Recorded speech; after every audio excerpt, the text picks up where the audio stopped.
Et tout ça, tout ce que je viens de te raconter, dicté depuis un studio d'antillais.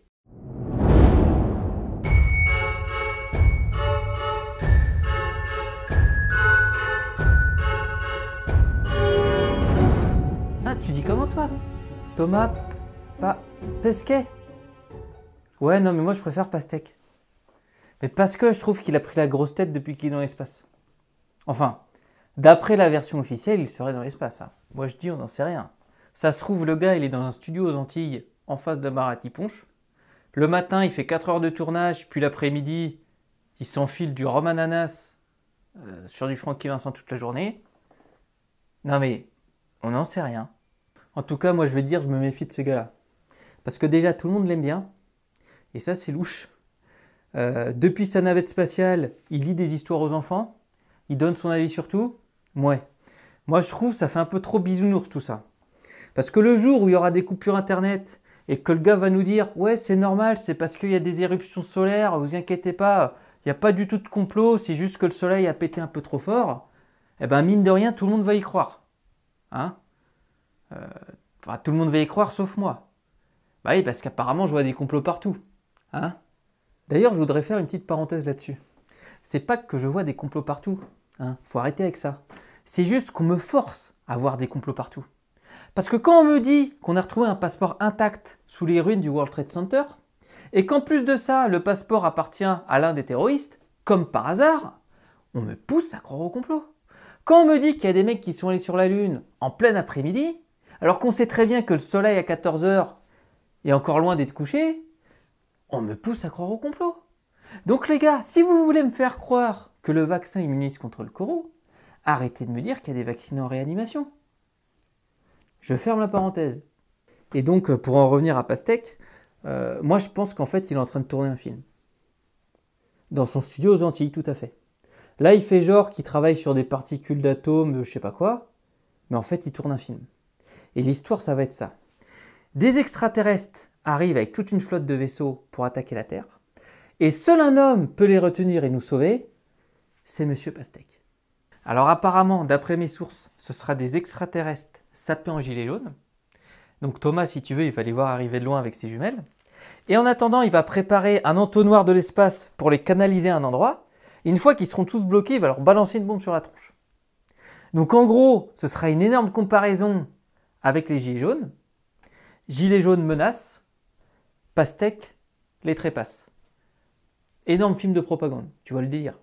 Mais bon, moi je te dis ça maintenant, mais en fait les mecs ils savent pas encore s'ils vont en faire un film ou une une pour TF1. Ça dépendra des enjeux à ce moment-là. Donc film ou réalité, on tourne et après on verra. Citation de la CIA. Et tu vois, moi je suis pas terre plate, platiste et compagnie. Pour moi la Terre est ronde comme une balle de golf. Mais depuis que Thomas Pastèque s'amuse à faire des selfies avec la Terre bien ronde dans son dos, je commence à avoir des doutes. Pourquoi t'insistes? Tu nous prends pour des cons. Tu penses qu'on croit que la Terre n'est pas ronde. Donc reste calme, mange tes boîtes de sardines dans ton cockpit d'antillais et laisse-nous avec ta propagande. Parce que si tu continues, moi je vais vraiment commencer à penser que la Terre est carrée. Aussi carrée que la tête de Pujadas. Donc mollo avec les selfies. D'ailleurs, il n'y a pas un truc qui te choque dans le nom de leur soucoupe volante? L'ISS, International Space Station, la Station Spatiale Internationale. Non, il n'y a rien qui...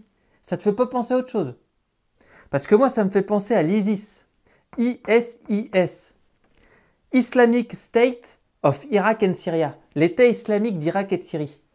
Parce que si tu enlèves le deuxième I, qui veut dire Irak, parce que tu sais qu'à la fin d'année, il n'y aura plus un soldat américain en Irak. Si tu enlèves le deuxième I de Irak, ça fait l'ISS. Donc ça se trouve en fait, l'ISS, c'est une station terroriste qui est en train de préparer une arme de destruction massive à l'abri de tous les regards. Et c'est là que j'ai pensé qu'il fallait peut-être envoyer les Américains pour enquêter là-dessus. Parce que déjà qu'eux trouvent des armes de destruction massive quand il n'y en a pas, alors là, s'il y en a une pour de bon, les mecs, ils vont être refaits. Tiens, un autre truc aussi. J'entends dire qu'il y a des mecs ici-bas qui souhaitent l'abolition de toute religion sur Terre. Jésus, Moïse, tout ça, ils veulent foutre tout ça à la benne. Et apparemment, leur plan, c'est de nous faire croire à une attaque extraterrestre afin que plus personne ne croit en Dieu, une religion ou un truc comme ça. En fait, toi, tu croyais qu'il y avait un Dieu qui veillait sur toi dans le ciel, quelque chose comme ça. Jusqu'au jour où, aux 20h de TF1, on te montre des images de mutants de 3 mètres de haut, la bite à l'air en train de sniffer de la poudre à canon, se dirigeant droit vers la Terre. Et là, tu vas te dire, Jésus, si t'existes, c'est le moment de faire un truc. Et ne voyant pas d'apparition divine arriver, tu vas commencer à décrocher la croix juste au-dessus de ton lit et tu vas te manier de faire une tarte à la rhubarbe pour les nouveaux proprios. Non mais moi je te le dis. Alors qu'en fait ce sera juste ma grosse pastèque dans son studio d'antillais qui sera en train de souffler comme un malade dans des poupées gonflables pour nous faire croire à une attaque. Comme tu sais les Anglais dans la Seconde Guerre mondiale, quand ils avaient mis des structures gonflables de chars, de bateaux, tout ça au sud du pays, pour que les avions de reconnaissance allemands prennent des photos d'un soi-disant débarquement. Tu vois ? Mais d'ailleurs, c'est pas la première fois que les mecs s'inspirent de la Seconde Guerre mondiale. Hein. Bah oui. Bah les attestations, les couvre-feux, tu crois que ça sort d'où? Donc Mister Pastèque sera le premier à nous alerter comme quoi il y a 10 000 vaisseaux remplis d'extraterrestres de 3 mètres de haut, le couteau entre les dents, prêts à faire feu sur la France. Pays des droits de l'homme, quand même, c'est pas rien. Et nous, on sera tous là en train de trembler dans notre culotte. On nous dira, bah, alors ça y est, c'est maintenant, c'est la fin du monde, on va tous mourir. Et lui qui fera la transition entre nous et eux, il nous dira, bon les gars, je leur ai parlé, en fait, si on fait ce qu'ils nous demandent de faire, personne ne va mourir. Alors bah, nous, on lui dira, bah alors, dis-nous, qu'est-ce qu'il faut faire?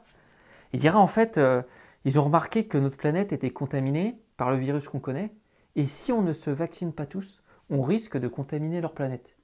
Et si on contamine leur planète, ça va sentir le roussi, ils vont se vénérer. Donc les gars, vaccinez-vous plutôt 2 fois qu'une. Et tout ça, tout ce que je viens de te raconter, dicté depuis un studio d'antillais. Donc là, niveau propagande, on va être à un niveau, mais tu vois. Donc en fait, son métier à Pastèque, c'est pas astronaute. C'est influenceur du nouvel ordre mondial. Bah voilà. Donc c'est une pute. Non mais je rigole. Ça se trouve, le gars, il n'existe même pas. Hein. Non mais on sait pas.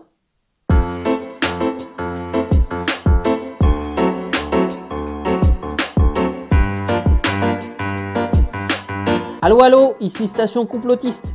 La Terre est carrée de forme rectangulaire hexagonale. Je répète, la Terre est carrée de forme rectangulaire hexagonale. Nous vous envoyons les photos dans un instant. Le temps d'ouvrir notre logiciel de montage. Terminé.